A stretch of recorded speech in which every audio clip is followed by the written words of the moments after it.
ชีวิตគ្មានអ្នកណាដែលលើភ្លឺស្រួលនោះទេកើតមកគ្មានអ្វីក្រៅពីក្តីស្រមៃ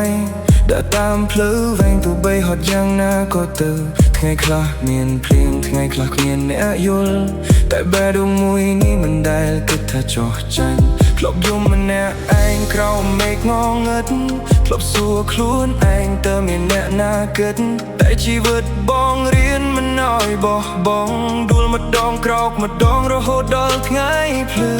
គ្មានអ្នកណាI saw say ចូលវាស្ដាយជំនួសយើងបើមិនដែលខ្លួនឯ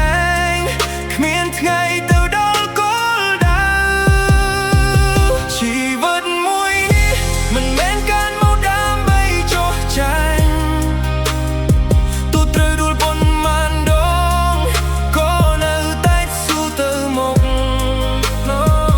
Keep moving on Don't give up now ស្នាមរបួសថ្ងៃនេះនឹងក្លាយជាជោគជ័យថ្ងៃក្រោយថ្ងៃណាមួយស្នាមញញឹមនឹងត្រឡប់មកវិញព្រោះមនុស្សដែលមិនបោះបង់តែងឈ្នះជីវិតខ្លួនឯងនោះជាច្រើនមិត្តភាពជោគជ័យមិនដែលឃើញទឹកនៅលើពីក្រោយបរាជ័យរាប់រយដងដើម្បីឈ្នះតែមួយដងតម្លៃនៃក្តីស្រមៃមិនងាយនរណាទិញបាន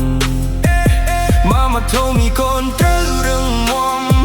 ទោះគ្មានអ្នកជឿក៏កុំបោះបង់ខ្លួនឯង